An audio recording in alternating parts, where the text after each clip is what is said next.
Good evening everybody.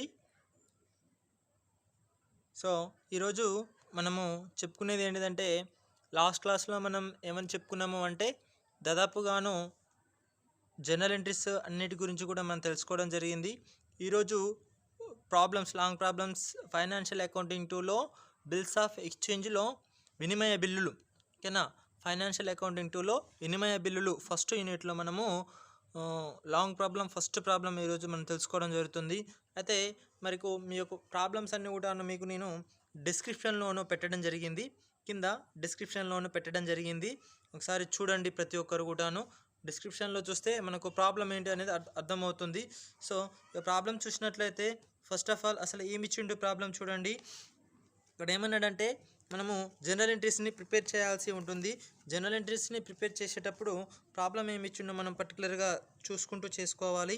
అయితే first of all మనము ఏమన్నాడు ప్రాబ్లంలో అంటే, ఇక్కడ కింద లాస్ట్లో ఉంది చూడండి, డిస్క్రిప్షన్లో కూడా నేను మెన్షన్ చేశాను. ఏమని ఉందంటే ఇరువురి పుస్తకాలలో చిట్టాపద్దులు ప్రిపేర్ చేయండి అన్నాడు. అంటే ఇరువురు అంటే ఇద్దరి పుస్తకాలను చిట్టాపద్దులని వ్రాయండి అని చెప్పిండు ఇక్కడ. అయితే మరి ఇరువురు అంటే ఎవరు ఇక్కడ?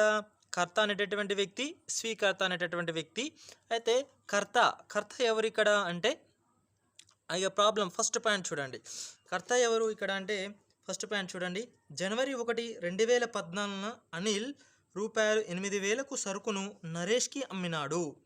జనవరి 1, 2014 అనిల్ రూపాయలు 8,000కు సరుకును నరేష్కు అమ్మినాడు. అంటే నరేష్కు అమ్మిండు కాబట్టి నరేష్ అనేట ఆయన ఏమవుతాడు అంటే ఆయన కొనుగోలుదారుడు అవుతాడు. అనిల్ అనేట ఆయన ఏమవుతాడు ఇక్కడ? అమ్మకదారుడు అవుతాడు. అంటే అమ్మేట ఆయన ఏమవుతాడు ఇక్కడ? కర్త అవుతాడు, ఓకేనా. అమ్మేటటువంటి వ్యక్తి ఎవరు? కర్త అవుతాడు. కొనేటటువంటి వ్యక్తి ఎవరు ఎత్తున్నాడు? ఆయన మనకు స్వీకర్త అవుతాడు. అయితే ఇక్కడ అనిల్ అనేట ఆయన అమ్ముతున్నాడు. సో ఓకేనా, అనిల్ అనేట ఆయన అమ్ముతున్నాడు కాబట్టి అనిల్ అనేట వ్యక్తి ఏమవుతాడంటే మనకు కర్త అవుతాడు. కాబట్టి ఫస్ట్ ఆఫ్ ఆల్ కర్త పుస్తకాలలో మనం చిట్టాపద్దులు తయారు చేసుకోవాల్సి ఉంటుంది. మొట్టమొదటి చిట్టాపద్దు ఏంటిదంటే 2014 జనవరి 1 నాడు 8,000 రూపాయలకు సరుకు అమ్మిండు. ఎవరు అమ్మినాడు? అనిలు నరేష్కు అమ్మినాడు. అంటే ఇప్పుడు ఏమవుతుంది? నరేష్కి ఆ సరుకు అనేది వస్తుంది, ఓకేనా. నరేష్కి ఆ సరుకు అనేది వస్తుంది కాబట్టి వచ్చే వాటిని మనం ఏం చేయాలి? డెబిట్ చేయాలి. కాబట్టి నరేష్కి వస్తుంది సరుకు అనేది. కాబట్టి నరేష్ ఖాతా డెల్టా టు అమ్మకాల ఖాతా. అంటే నరేష్ ఖాతా డెల్టా టు అమ్మకాల ఖాతా. మనం ఎవరి పుస్తకాల్లో చిట్టాపద్దులు రాస్తున్నాం? కర్త అంటే ఎవరు ఇక్కడ? అనిల్ అని అర్థం మనకు. కర్త అంటే ఎవరు ఇక్కడ? అనిల్ పుస్తకాల్లో చిట్టాపద్దులు రాస్తున్నాం. అయితే అనిల్ నుంచి నరేష్కి వస్తుంది. అనిల్ నుంచి నరేష్కి సరుకు వస్తుంది కాబట్టి అనిల్కి లాస్ అవుతుంది. సో ఆయన అమ్ముతున్నాడు కాబట్టి ఆయనకు ఆ సరుకు అనేది లాస్ అవుతుంది. నరేష్కి అనేది సరుకు అనేది వస్తుంది కాబట్టి నరేష్ ఖాతా డెల్టా టు అమ్మకాల ఖాతా. అంటే ఎవరు అమ్ముతున్నాడు? అనిల్ అమ్ముతుండు. అనిల్ పుస్తకాలనే కాబట్టి మనం ఏమి రాస్తున్నాం? అమ్మకాల ఖాతా అని రాస్తున్నాం. అంటే సరుకును అనిల్ నరేష్కి అమ్మినందున మరి ఎంత అంటే 8,000 రూపాయలుగాను మనము ఇక్కడ రాసుకోవడం జరుగుతుంది. అందరికీ ప్రొసీజర్ అయితే తెలుసు కదా. చిట్టాపద్దుల యొక్క ప్రొసీజర్ అయితే తేదీ వివరాలు ఎల్ఎఫ్ డెబిట్ రూపీస్ అని, క్రెడిట్ రూపీస్ అని, అదేవిధంగా తేదీ వివరాలు LF debit rupees credit rupees అని మనందరికైతే జర్నల్ ఎంట్రీ యొక్క చిట్టాపద్దుల యొక్క ఫార్మా తెలుసు. అసలు అందులో మొట్టమొదటిగాను సరుకుని నరేష్కి అమ్మినందుకు గాను కాబట్టి నరేష్కి వస్తుంది కాబట్టి వచ్చే వాళ్ళని మనం డెబిట్ చేస్తాం కాబట్టి నరేష్ ఆయనని మనం డెబిట్ చేసినాం. అంటే నరేష్ ఖాతా డెల్టా అన్నాం. తర్వాతకి అనిల్ కాంచి పోతుంది. ఏ రూపంలో పోతుంది? అమ్మకాల రూపంలో పోతుంది కాబట్టి పోయేవాడిని క్రెడిట్ చేస్తాం కాబట్టి అమ్మకాల ఖాతా అని రాసినాం. సో నరేష్ ఖాతా డెల్టా టు అమ్మకాల ఖాతా 8,000 రూపాయలు డెబిట్ సైడు, 8,000 రూపాయలు క్రెడిట్ వైపుగాను రాసినాం. తర్వాతకి రెండవ పాయింట్ చూడండి, ఏంది బుక్లో ప్రాబ్లంలో డిస్క్రిప్షన్లో ప్రాబ్లం ఇచ్చినానండి. ఆ డిస్క్రిప్షన్లో ప్రాబ్లం చూడండి. ఏమి ఇచ్చిండు అంటే, అయితే నరేషు తక్షణమే 2% నగదు డిస్కౌంటు తగ్గించి 20% మొత్తాన్ని నగదులో చెల్లించినాడు అని అన్నాడు, ఓకేనా అని చెప్పినాడు. అయితే ఇక్కడ మొత్తం ఎంతంట? 8,000 రూపాయలు అన్నాడు. 8,000 రూపాయలు అయితే ఏమన్నాడు? ఎంత శాతం ప్రకారం చెల్లించిండు అంట? మొత్తము అంటే 20% ప్రకారం మొత్తం చేసిండు యాక్చువల్లీ. అయితే ఎంత? 1,600 రూపాయలు వచ్చింది 20% చేస్తే. అంటే 8,000 × 20/100 చేస్తే 0 0 క్యాన్సల్. ఈ 0 క్యాన్సల్. అయితే ఎంత మిగులుతుంది? ఇక్కడ 800 మిగులుతుంది, ఇక్కడ 2 మిగులుతుంది. 802లో 1600 రూపాయలు మనకు వస్తుందన్నమాట. ఇవి 1600 తక్షణమే చెల్లించేది. అయితే ఏమన్నాడంటే డిస్కౌంటు 2% అన్నాడు. ఆ డిస్కౌంట్ చేసిన తర్వాతకి తక్షణమే చెల్లించాలి అని చెప్పిండు లెక్కలు మనకు. ఓకేనా? అయితే డిస్కౌంట్ చేయాలిగా మరి, అంటే 1600 రూపాయలు ఇక్కడ మొత్తం 20% చేయగా 1600 వచ్చింది. అందులో డిస్కౌంట్ 2% అన్నాడు కాబట్టి డిస్కౌంట్ని తీసేయాలి మనం. అంటే 1600 ఇంటూ 2/100. అయితే 2 0 మనం ఏం చేస్తాం? కొట్టేస్తాం. మిగతాది ఏముంది? 16 ఇంటూ 2లో చేస్తాం. చేసేంత 16 32. సో 1600 నుంచి 32 తీసేస్తే 1568 రూపాయలు వస్తుంది. ఈ 1568 రూపాయలు అనేది ఇమీడియట్గా చెల్లించాల్సినటువంటి నగదు అన్నమాట. కాబట్టి ఇమీడియట్గా చెల్లిస్తున్నాం. అంటే దీనికి ఈ ఇమీడియట్గా అన్నప్పుడు ఇమీడియట్గా బ్యాంకు డిస్కౌంట్ రూపంలో ఇమీడియట్గా చెల్లించేది ఏదైతే ఉందో, డిస్కౌంట్ ఏదైతే ఉందో వాటిని కూడా ఎంట్రీ ఏమని రాసుకుంటామంటే మనము నగదు ఖాతా డెల్టా, డిస్కౌంట్ ఖాతా డెల్టా, వసూలు బిల్లుల ఖాతా డెల్టా టు నరేష్ ఖాతా అని రాసుకోవడం జరుగుతుంది ఎంట్రీ. నగదు ఖాతా, నగదు అంటే ఇమీడియట్గా చెల్లించేటటువంటి అమౌంట్ ఏదైతే ఉందో దాన్ని మనము నగదు ఖాతా అంటున్నాం. ఎంత? 1568 రూపాయలు. తర్వాతకి డిస్కౌంట్ చేసిండుగా, ఎంత చేసిండు? 2% అన్నాడు. ఎంత చేస్తే 2% ఎంత? 32 రూపాయలు వచ్చింది. ఈ 32 రూపాయలు ఇక ఓకేనా? తర్వాత మొత్తం యాక్చువల్ ఎంత? 8000 రూపాయల సరుకు మొత్తం. అయితే అందులో ఎంత అయింది? కూడా 1568 ప్లస్ 32 చేస్తే మొత్తం ఎంత అయింది? 1600 రూపాయలు అయింది. ఓకేనా? మొత్తం 1600 రూపాయలు అయింది. ఈ 1600 రూపాయల వరకు మనకు సరుకు వచ్చింది.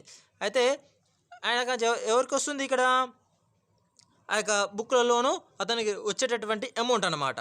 అయితే కర్తకు వచ్చేటటువంటి అమౌంట్ సంథింగ్.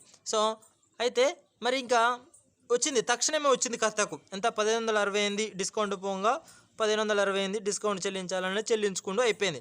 ఇంకెంత రావాలి? ఆయనకు వసూలు కావాలి. ఎవరికాంచి వసూలు కావాలి? ఆ యొక్క స్వీకర్త ఎవరైతే ఉన్నాడో, నరేష్ ఎవరైతే ఉన్నాడో ఆయన కాంచి వసూలు కావాలి. వసూలు కావాలి కాబట్టి ఎంత కావాలి? 1600. 8000 నుంచి 1600 పోతే రిమైనింగ్ బ్యాలెన్స్ ఎంత ఉంటాయి? 6400 రూపాయలు ఉంటాయి. అవే వసూలు బిల్లుల ఖాతా, వసూలు అయ్యేటటువంటి బిల్లు అని అర్థం. కాబట్టి ఎంట్రీ ఏం రాసామంటే నగదు ఖాతా డెల్టా, డిస్కౌంట్ ఖాతా డెల్టా, వసూలు బిల్లుల ఖాతా డెల్టా.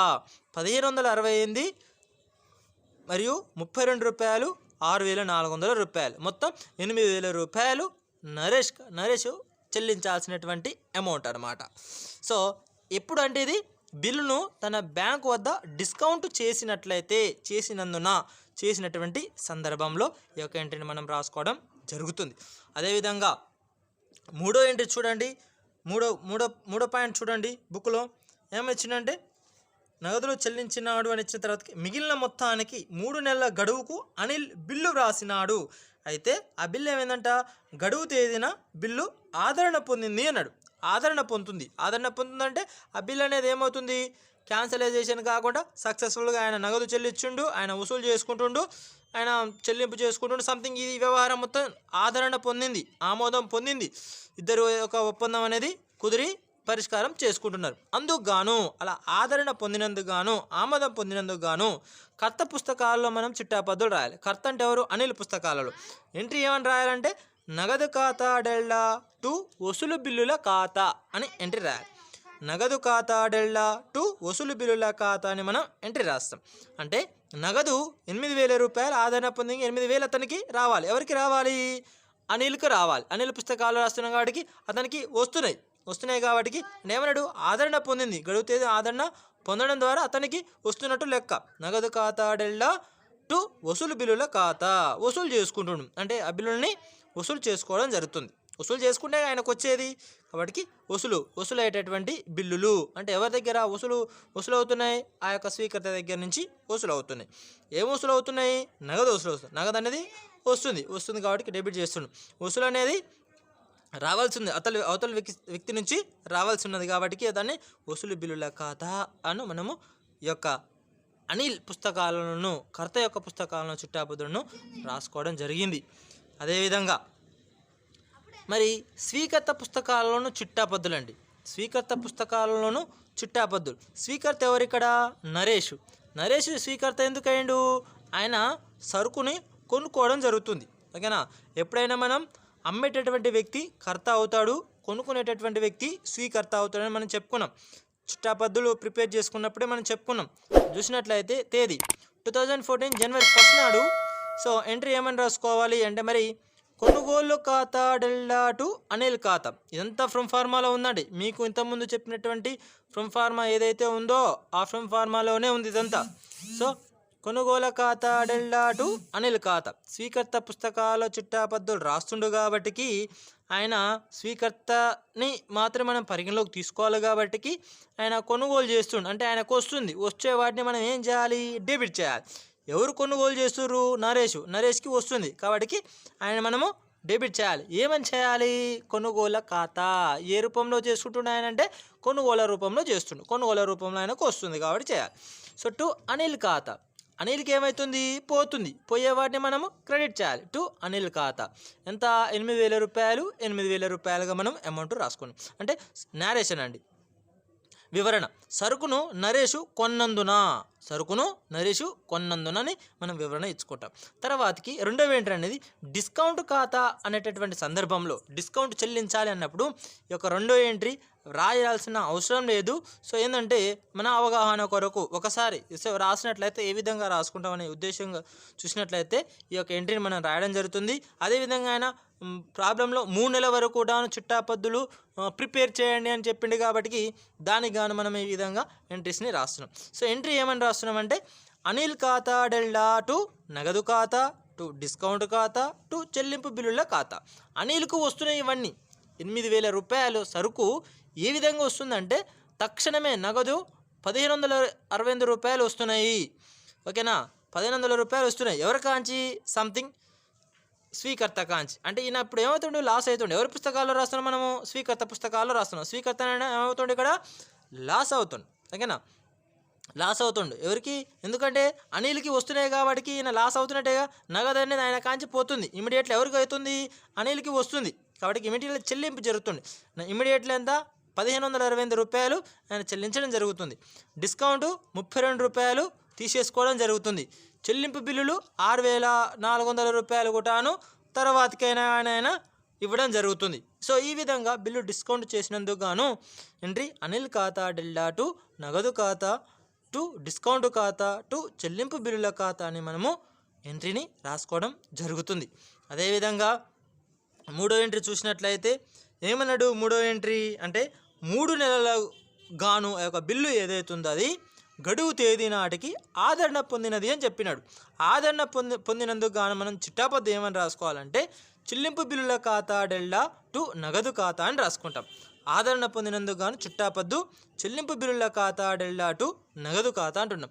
ఈ చెల్లింపు బిల్లులు అనేవి అంటే ఆ యొక్క డిస్కౌంట్ పోను అంతా పోను మిగతా అమౌంట్ ఏదైతే ఉందో దాన్ని మనము చెల్లింపు బిల్లులో కదా లాస్ట్ గడువు తేదీ నాటికి అందుతుంది. ఆ మొత్తము చెల్లిస్తుండు. మిగతా ఇదేమో కొన్ని సందర్భాలు 2వ మంత్లో చెల్లించడం జరిగింది. 2% అని చెప్పేసి 1,660 అని చెప్పేసి ఇది 2వ మంత్లోనూ అంటే 2వ నెలలోనూ చెల్లించడం జరిగింది. 3వ నెలలో మిగతా ఉన్నటువంటి 6,400 రూపాయలు మొత్తం కూడాను ఆదరణ చెల్లిస్తుండే కాబట్టి అప్పుడు ఆదరణ ఆ గడువు తేదీ నాటికి అప్పుడు ఆదరణ ఆయన ప్రిపేర్ చేయమన్నది ఏంటి, మనకు చిట్టాపద్దులు 3 నెలల వరకు ప్రిపేర్ చేయమన్నాడు. 3వ నెలకి గడువు తేదీ నాటికి ఆదరణ పొందుతుంది. అంటే ఆదరణ పొందంటే బిల్ అనేది సక్సెస్గా అన్ని డబ్బులు ఆయన చెల్లిస్తుండో అని అర్థం. ఎంత, ఒక 1,600 పోని రిమైనింగ్ ఎంత అవుతున్నాయో అంత చెల్లిస్తున్నట్టు లెక్క. ఎవరు చెల్లిస్తున్నట్టు లెక్క, ఎవరు చెల్లిస్తుండు అంటే స్వీకర్త అనేట ఆయన వ్యక్తి, స్వీకర్త అనేట ఆయన చెల్లిస్తున్నాడు. ఎవరికి చెల్లిస్తున్నాడు అంటే కర్తకు చెల్లిస్తున్నాడు.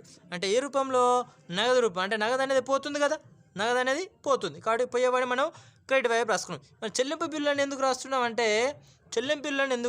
ఈ చెల్లింపు బిల్లు అనేవి నగదు ద్వారా చెల్లించాలి.